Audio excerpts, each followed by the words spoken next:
Why do I solo travel? Is it safe? Isn't it lonely? How do you meet people and make friends when you're solo traveling? Isn't it scary to eat alone? How do you afford this?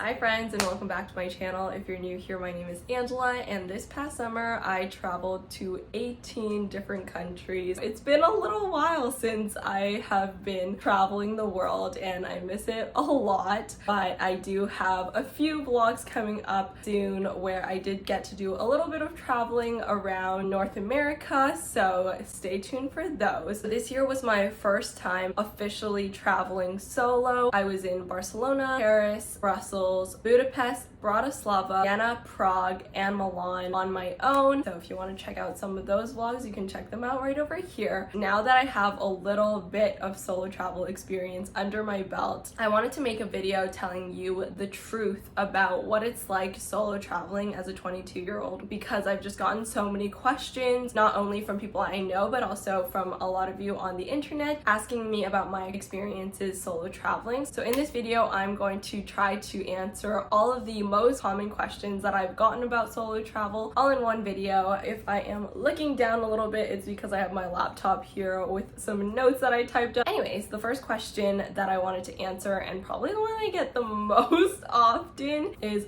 why do I solo travel? And my simple answer to that is that life is short and the world is wide. There is just so much of the world that I want to see, and if I had to wait for my schedule to perfectly align with other people's, I would probably not get to go to half of the places that I want to see in my life. This past summer, I had just graduated, so I was free as a bird, but a lot of my friends and family were either still in school or working, so it was really hard to find time to travel for that long. So instead, I just got to meet up with a lot of my friends along the way who I got to see for a few days here and there. Now that I've experienced solo traveling firsthand, I really fell in love with it, not only because of the freedom that it brings, but also because it really opens you up to a whole new world of experiences that you probably wouldn't get if you were traveling with other people that you know. So now I'm kind of addicted to it. Another really common question that I get is it safe? And I definitely had my concerns around safety before I went on my first solo trip, and I think it definitely depends on where you're going, but in my experience, I've never really felt unsafe in any of the places that I solo traveled to, even as like a young woman traveling alone. I think a lot of the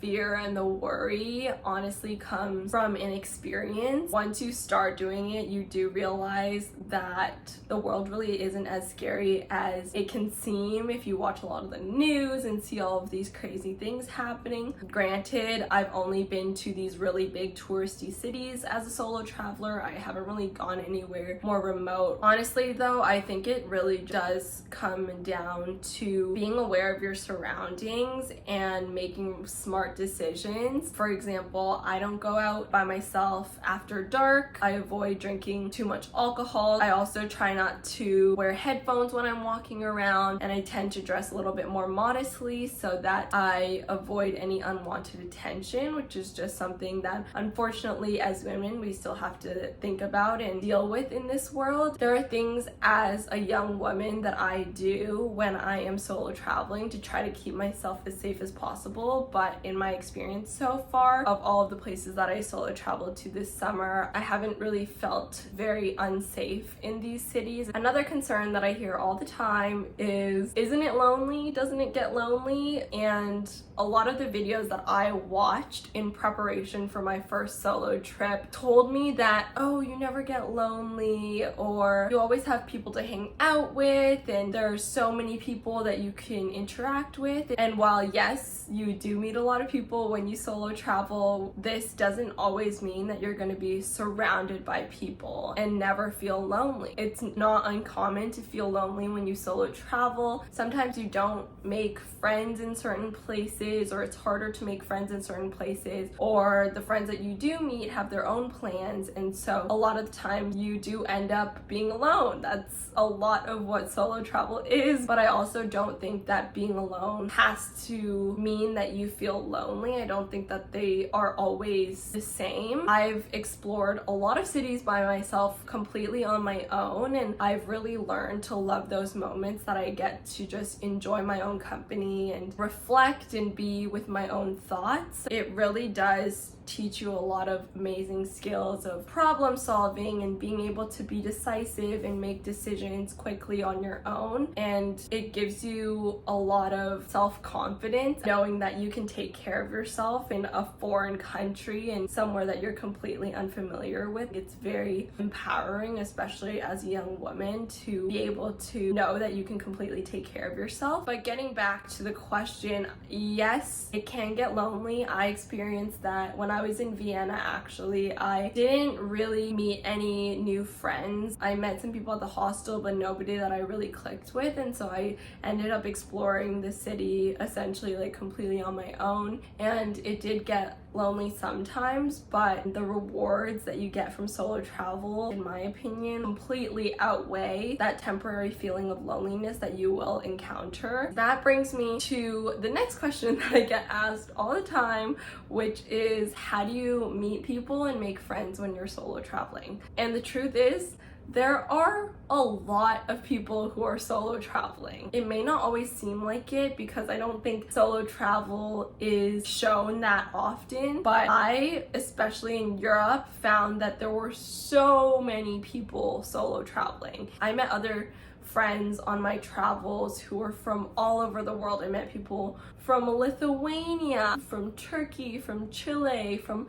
Australia, from Canada, from the States, from UK, like so many people from all over the world that I would have never met otherwise. I would have never crossed paths with these people. The question that goes along with that is like, how did you find these people? And for me, there's two main ways. Number one is at my hostels, and number two is at free walking tours. If you've seen my vlogs solo traveling, you know that I'm obsessed with free walking tours for a variety of reasons, but the main one is that it just is this perfect opportunity to meet other travelers, whether they're solo or not solo, but it just gives you this opportunity to strike up a conversation and talk to people. I remember when I was first researching solo travel and I kept hearing about free walking tours and everybody was like, you should go on a free walking tour, and I was like, oh, that sounds kind of lame. But let me tell you, this has become like my favorite activity to do when I'm solo traveling. First of all, it makes it really easy to find like-minded individuals because you know right off the bat that they speak English because the free walking tours I go on are obviously in English. Also, these tours take usually around like 2 to 3 hours where you're walking around an entire city with a guide, and even though the guide is talking at a lot of the points, like a lot of it is just walking to the next spot together, and so it gives you so many opportunities to just strike up a conversation with the person next to you while you're also learning about the history of the city. And a lot of people ask me also where I book mine. I personally book most of mine through Guru Walk, which is a website dedicated to free walking tours. When I join the tour, I usually keep an eye out for other solo travelers. I'll go out to them and maybe ask them if they're traveling alone or where they are from or which countries or cities they just came from. And sometimes the tour guide will even like ask everybody where they're from and to introduce themselves a little bit. And so it's kind of fun when you find people who are also from the same country as you. I like to do free walking tours as soon as I get to a new country because I find that that's like the best way to meet people early on in your trip and then be able to do stuff with them later or maybe grab dinner after. And then when it comes to hostels, I have stayed in quite a few of them over my trips, and I've stayed in some that are just like 3-bedroom girls dorms or like a mixed room with like 12 beds in it. And honestly, my personal experience with all of them has been very, very pleasant. I have heard horror stories from my friends and other people I've met when I was traveling, but personally I just do a decent amount of research. I read some reviews, I look at the pictures on the website. I book most of mine either through booking.com or Hostel World, and I do think that like doing my research beforehand has served me well. But when it comes to meeting people from your hostels, I guess the easiest way is just that when you walk into your new hostel room or when somebody else walks into the hostel room, you just introduce yourself and say hi and ask them where they're from, and that is like the easiest way to talk to people. And sometimes they're just there to like sleep and they don't want to interact, but just saying hi, introducing yourself. If it goes somewhere, great. If they're chatty, great. If they're not chatty, then leave them to their personal space. But I wouldn't let those few people discourage you, because I have definitely met a lot of amazing people from my hostels as well. On the topic of hostels, I get a lot of questions about hostels as well when I talk about solo traveling. For me, when it comes to choosing my hostels, I found that there's a variety of different types of hostels for different purposes. Some hostels do a lot of like organized activities where it makes it really easy to meet new people, and those are really great hostels. For example, when I was staying at the Yellow Square hostel in Milan, they had a lot of organized activities where you got to meet a lot of people. It was a very interactive, social hostel, which is great. But I've also stayed at some hostels that are just really for like sleeping. There's also like party hostels, which are literally hostels that are very geared towards people who love to party. There's a lot of them in Prague when I was staying there. I didn't personally stay at one, but a lot of the people that I met stayed at them, and those hostels will like organize pub crawls and organize big parties and clubbing events and stuff like that. But in general, don't be afraid of hostels. I freaking love hostels. People are so scared of hostels, but like I kind of prefer staying at them. Yes, when you're at a hotel you get your own privacy and stuff, but like the social aspects of staying at a hostel and giving yourself that opportunity to meet new people is actually really, really nice. Going back to the question of how to meet people and make new friends, I did find that in my experience there are certain cities that are more solo travel friendly than others. For example, the two favorite cities that I went to were Budapest and Prague, which are both very, very solo traveler friendly. I met so many solo travelers, like young solo travelers, when I was at both of those places, and I find that it's typically the places that are less expensive and have a good party culture that attract the most young solo travelers, which makes sense. The more expensive cities like Paris or Vienna don't really attract as many solo travelers. I'm not saying that there aren't, there's still a lot of them. Outside of free walking tours and your hostel, there are also a lot of other places that you can meet other people when you're solo traveling. For example, I met a new friend on my flight from Brussels to Budapest. I met a new friend at a Mozart concert when I was in Vienna, which was very random. I've met people while I was in line for food, when I was on the ferry in Lake Como, and a lot of random places. That's honestly one of my favorite things about solo travel, is that by being alone, you're really opening yourself up to meet so many more friends and have so many more conversations that you wouldn't have otherwise, because when you're traveling with someone, you just tend to stick with them, you tend to not talk to other people. When you're alone, people are much more likely to come up to you and just start talking to you, and that's happened to me so many times over my solo travels, and it's honestly one of my favorite things, because then you end up meeting these people that you would have never spoken to otherwise. I'm not saying that I don't like traveling with my friends and family. I do, but there's something about solo travel that just makes it like a completely different experience. In general, making friends when you're solo traveling is a lot easier than it seems. I know that for me, before I went on my first solo trip, this was like the biggest concern for me, because even though I am an extrovert, I had a lot of social anxiety, and I was really, really terrified of talking to strangers, and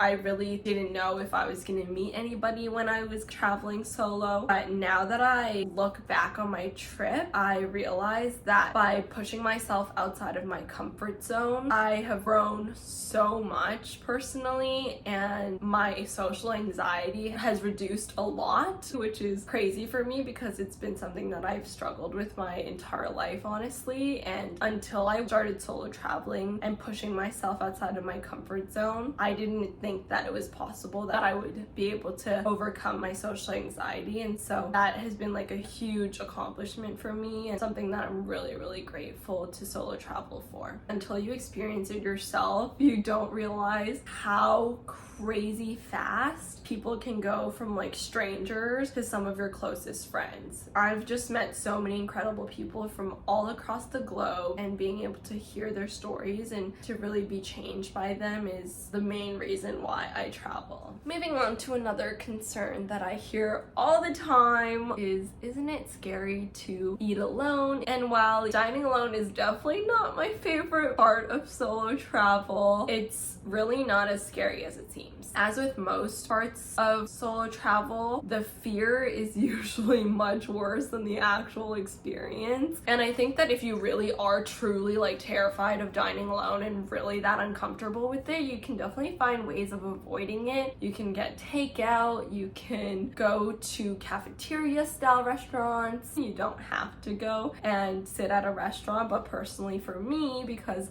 I am a foodie and because food is one of the biggest reasons for why I travel, I refuse to miss out on like the best restaurants in the city just to avoid dining alone. So I have asked for and reserved a table for one. For example, I ate alone at the New York Cafe in Budapest. I dined by myself at Lübeck and Cafe Central in Vienna, which are like these super popular restaurants. Sometimes people will look at you a little funny, but they usually get over it after like a second and move on and just go on with their own lives. And overall, I feel like when you have no other option aside from dining alone, you just kind of do it and it's fine. Almost all of it is in your head because we are socially conditioned to think that it's weird. But for example, when I was living in Taiwan, it was very, very common for people to eat alone. Like people just ate alone at restaurants all the time, and I never really thought twice about it there. And so no one really cares, and even if they do care, like you're never gonna see them again, so why does it really matter? The last objection or concern that I hear a lot when it comes to solo traveling is, isn't it expensive? Or more commonly, how do you afford this? Which is usually said pretty condescendingly, as if I'm like very financially irresponsible, which I don't appreciate. But I guess when it comes to the finances and the costs of traveling, yes, traveling is not cheap. And yes, I did have to save up quite a bit of money for my trips. But in my opinion, the benefits and the memories that I gained from those experiences far, far outweigh the cost. And there are plenty of ways to travel on a budget. I met a lot of solo travelers on my journey who were on very tight budgets, but still managed to go on amazing adventures across the planet. I recently read a book called Die with Zero by Bill Perkins, and essentially the book presents this new and slightly provocative philosophy about how to get the most out of your money and out of your life. Especially for me as a child of immigrants, this saving mentality has really been ingrained in me since I was very young. So the book definitely provided a new, fresh perspective that I hadn't really considered before. Essentially, the book encourages its readers to spend more money on life experiences when we are young. And this is because our earning power generally increases as we get older. And so what seems like a big chunk of money when we're 20 years old is much less significant when we're 40, with a house and kids and an established career and a lot more money coming in. Bill Perkins specifies that we should be investing in life experiences and not material goods, because experiences actually gain value over time by paying what he calls memory dividends. For example, in my case, by investing in these solo trips that I took, it didn't just leave me with some of the best months of my entire life, but I also get to keep the memories with me for all of the years of my life as I continue to share the stories and the lessons that I've learned. Another reason the book gives as to why we should spend our money on experiences when we're younger is that as we get older, even though our spending power usually increases and we can afford to do more expensive things, our actual ability to do all of that stuff steadily decreases. And this book kind of reminded me of the TikTok that's like, money will come back, but I'll never be 22 and solo traveling across Europe again. Although I don't fully believe in that like dichotomy between frugality and living it up. I think there is some truth to it about not taking our time and our health for granted so that we don't look back on our life with regret. The point is not to be reckless with your money and save nothing for your future, but striking the right balance between spending on the present and only on things that you value and saving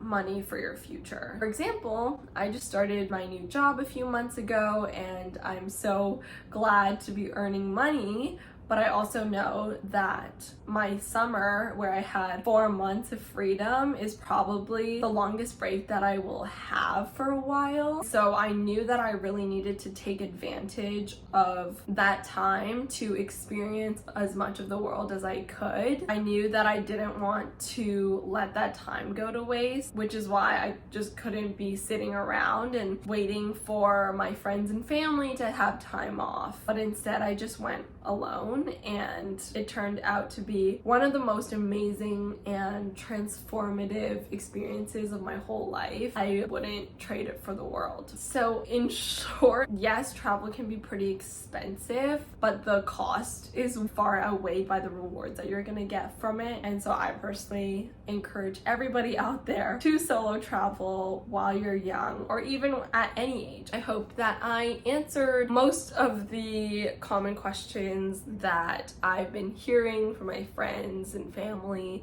people I met on my travels, and also people on the internet that I've been getting in my comments and DMs. But if you have any other questions, feel free to leave them in the comments of this video. I'll try to answer them either in the comments or potentially even make another video about solo travel if that's what people are interested in. You can also follow me on Instagram and DM me if you have other questions. I'm happy to answer those there as well. I love talking about solo travel. I will be advocating for it for all of my days, and especially as a woman in her 20s, it's made the biggest impact on my life, and it's really changed the way I see a lot of things, and it's opened my mind. Thank you so much for watching this video. I actually do have some vlogs coming up very soon of some other trips that I've been on recently, so stay tuned for that. Even though I am working a corporate job now, I do try to prioritize travel still and keep investing in those life experiences because that's what's really important to me. And so